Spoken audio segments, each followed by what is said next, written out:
Arise News.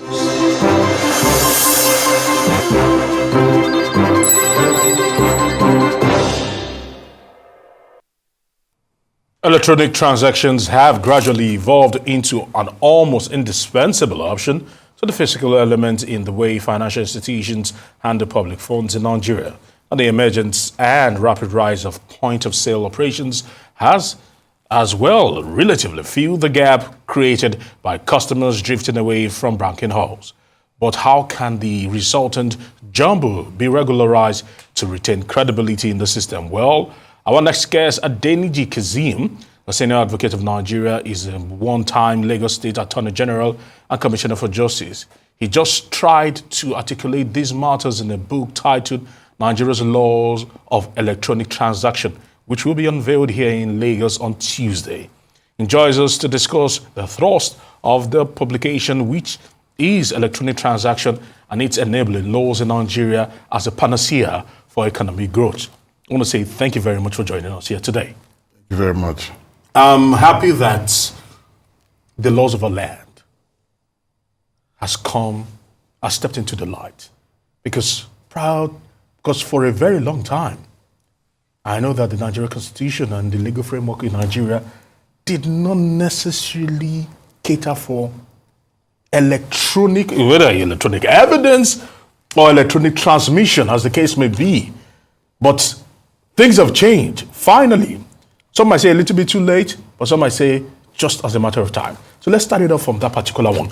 The coming of age of our laws to meet up with the times and the digital age. Okay, thank you very much for having me on this show and giving me the opportunity to explain a little bit what my book is about. The book essentially talks about electronic transactions and the law that regulates that in Nigeria. Presently, there are pockets of laws that regulate that in different bodies of law across the spectrum of our legal process. However, if you understand how electronic transactions take place, it's essentially what happens in the physical world, but it's happening in the digital world. So your typical contract, which most people are familiar with, your offer, acceptance, consideration, evidence, enforcement, etc. There are laws that govern what happens in the physical world. But interestingly, there are also laws that govern what happens in the digital world. And as these transactions continue to emerge and increase, then clearly one must understand how it operates there. The Nigerian Interbank Settlement System this year released figures that there were electronic transactions worth 600 trillion naira that took place in 2023. It was a massive jump, I think, from around 230-something trillion naira. So there's no way that an economy, a country that is serious, will not take a notice of those kind of transactions and the legal framework that governs that. As I said, your typical law of contract, which all of us are familiar with, but actually there are specific things, because when you go online, how you make an offer, how it's accepted, how you pay are the different rules. In fact, what the Nigerian Interbank Settlement System is basically talking about is just one part of that, which is the payment. And that's the consideration. How is an offer, how is a contract actually made? What kind of evidence are you going to be able to tender if there are disputes? What are jurisdictional issues? So if you're buying something cross-border in Ghana, what laws will govern that? If there's a dispute, how is that dispute going to be resolved? Is it going to be online? Is it going to be in the physical world? What about your data? You're exchanging data. How is that data protected? So all that there are pockets of laws. If you find you have your cybercrime issues, you have your data protection issues. And talking about cybercrime, you will understand that just as crimes are committed in the physical world, there are crimes being committed in the digital world. People are stealing data, people are impersonating people. So how are those issues being dealt with? Only recently we heard that the Nigerian government tried to impose a cybercrime levy, ostensibly to try and deal with national security issues. Of course, Nigerians pushed back on that violently, and it has been suspended. But, you know, from a commercial point of view, I would have said, look, you know, by the time you heap another levy on your average Nigerian, would that dissuade people from carrying out electronic transactions? The answer is yes. So if typically I would want to do a transaction online, if I'm thinking about there's an additional cost that is going to be incurred, I might be a bit reluctant. But the reality is that electronic transactions have come to stay. You can't run away from it. Yes. It is probably cheaper despite some of these costs that you're talking about. That's just... All right, Mr. Kazeem. In line with your explanations regarding some of the complexities regarding the narratives on this issue, why did you decide to write this book? What was the motivation, the timing itself? And does it also seek to explain some of the complexities which you've just highlighted? Okay, thank you very much. Well, as you know, I was in office as Attorney General between 2015 and 2019.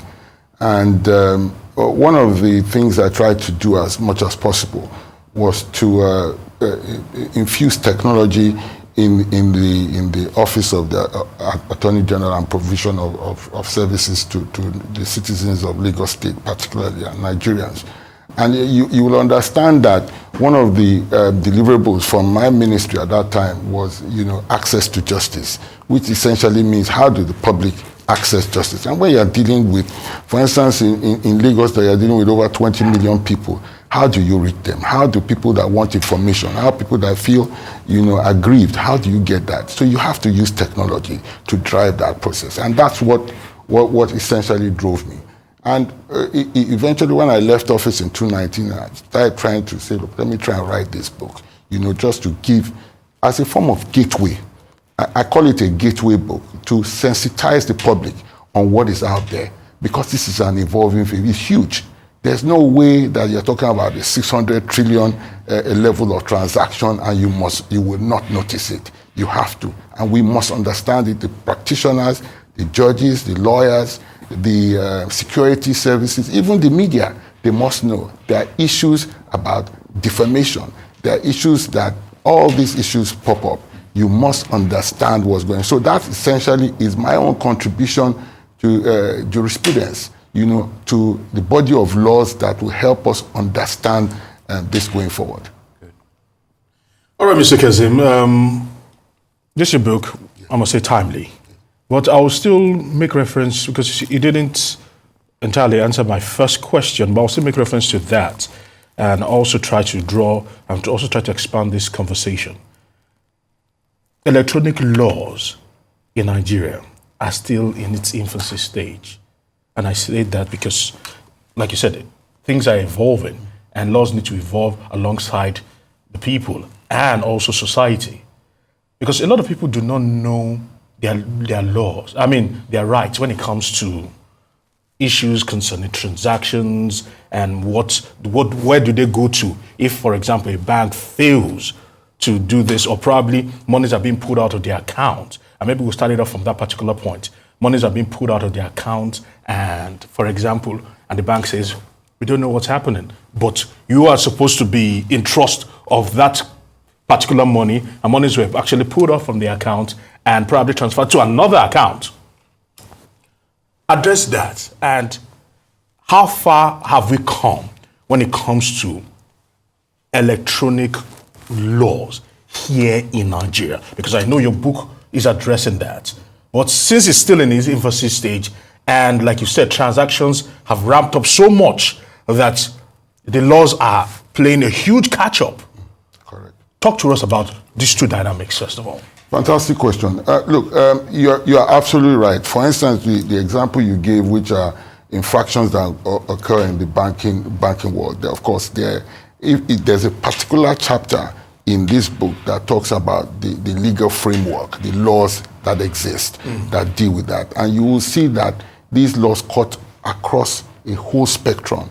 You have them in the Cyber Crimes Act, you have them in the Data Protection Act and all that. They're all scattered in different laws. And of course, even in the CBN regulations that are issued from time to time. But interestingly, there's a bill that has been pending before the National Assembly for a while.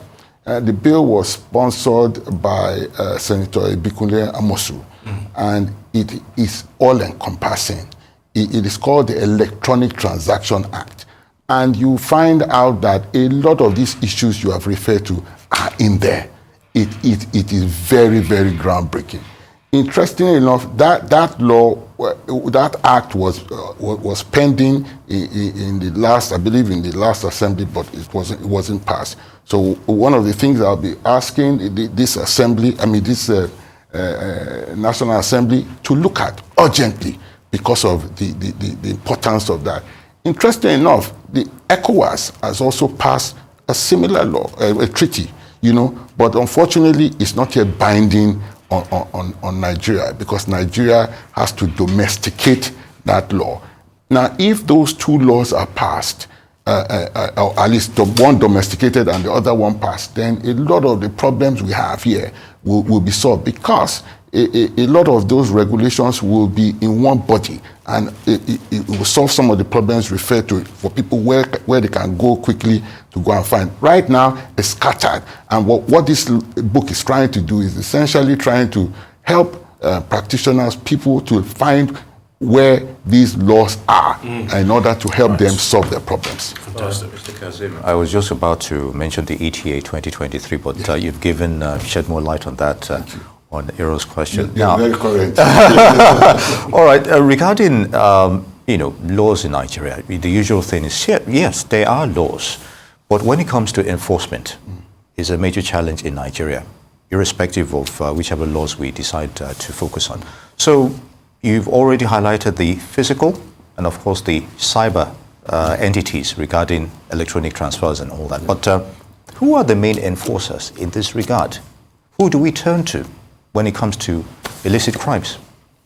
Okay, well, you've just spoken about one aspect, which is the criminal aspect. Don't forget, there are also civil aspects. And when you have contracts, except there's fraud and other related issues, it's essentially civil. So you don't get a security service to try and enforce that. Of course, if it is criminal, as you have said, there are agencies, police, EFCC, and all that can enforce crimes. And there are crimes, for instance, in the Cyber Crime Act, which are enforceable and which people are being prosecuted in the physical world and stuff like that. But what interests me as a person and to aid commerce and the commercial aspect is the speed. Of course, we know in the physical world that there are usually huge delays for people. So if, for instance, now I'm trying to buy something cross-border in Ghana, and there's a dispute. How do I get that issue resolved quickly? So what I'll be looking at is, a framework that's created online where there's a dispute resolution system online where it's acceptable that this is the framework that people who transact online can go to. And you're not dealing with physical people. At best, you probably have a Zoom meeting to resolve that. And there are online dispute resolution people who would sit on such and resolve, and it will be binding and enforceable and online. There will be access. If some people have wrongly taken money, there will be a system where there will be reversals and so on and so forth. That's on the commercial side. So what does that do? If people have the confidence that matters of a commercial nature can be resolved, a lot of people will migrate to that platform, and it catalyzes commerce and all that. What can that do for Nigeria? Nigeria is in the throes of trying to increase its revenue, get foreign exchange, into the country. You can imagine if we have goods and services that are purchasable by people cross-border using foreign currency and stuff like that. And they're also comfortable that there's a dispute resolution system that works. What is going to happen? You're going to have greater inflows, and that will help our economy. Right. Let's focus on the book for a moment, because I'm sure that you've decided to take the road less traveled because you could have written on any other thing. Electronic law is not somewhere, I'm not sure the materials are in abundance. So, hence, what were the huge challenges you faced trying to put this book together or this body of work together? Very good question. Well, I have, incidentally, I have a master's in information technology and telecoms law. Wow. And I've had that for a while from University of Strathclyde. So it's something, and I didn't just jump in. I've been writing actively on technology issues as an interface with the law. So it was only a natural migration for me to be able to put this out there. And this is not my first book. I wrote a book on electronic contracts and the Nigerian initiative. So this is like a follow-up of that. And I just wanted to put a bit more meat out there and to capture the recent developments. And as I said, it's a gateway book. So it's a book that you don't have to be a lawyer to be able to read it, to understand. It is clear. It is easy to read. It is not as bulky as your typical law book to scare the average guy. So it sensitizes people, and out there that, look, this is what is going on. This is what is happening there. And don't forget, the world of electronic transactions is very interesting because the world has become a global village. Yes. It allows you to understand. So you're basically transacting with something in Tokyo. And you're wondering, how do you deal with that? How do you meander? What are the rules that are going to govern you? So even if you have to engage a lawyer and all that, at least as an ordinary citizen, you will have a fair idea what kind of rules that you're going to be dealing with. Okay, I know we alluded to this slightly earlier, but if you were to look at the legal framework of e-commerce in Nigeria currently, what would you point to as the main challenges, as it were? Despite the fact that e-commerce is supposed to operate in the digital space, there's still some physical aspects that relate to the e-commerce, their delivery. So for instance, you purchase something online, there's an aspect of the delivery. How does it get to you? How seamless is it? How does the product? If there's a problem with the product that is delivered, how do you resolve that issue? So there are consumer protection related issues. How do you resolve that? Of course, there's also some issues relating to fraud. There's also issues relating to whether the products that have been displayed and that you purchased are the products you get. So those issues are still afflicted. But I will tell you that e-commerce is not what it was 5 years ago. It has taken a significant leap. Yes, there's still significant room for improvement, as I said, delivery of products, consumer protection, turnaround time of that. But I can assure you that if you look well in the laws, there are enough protection for them. It's just how efficiently they apply. Usually, it's not that we do not have the laws in Nigeria to protect ourselves. It's the application. All right. Speaking about application, my own question is, several people, because when knowledge is out there, that means that several of these institutions will be getting more cases, and I'm sure they will not entirely be happy with this book out there. But as we try to wrap it up right now, does this book explain our rights as the ordinary citizens when it comes to electronic transactions? Yes, it does. They say the cliche, knowledge is power. True. So if, particularly, even though it talks about electronic transactions, but, one of the things that typically would happen where a security agency is trying to enforce laws against you is that they pick up certain pieces of laws and say, well, you have offended a particular section. In this case, what is being used quite often in recent times has been the Cybercrime Act, positively sometimes and negatively and all that. Now, one of the things I would advise is that, the Cybercrimes Act and its amendments should be read copiously by the ordinary citizen to avail themselves.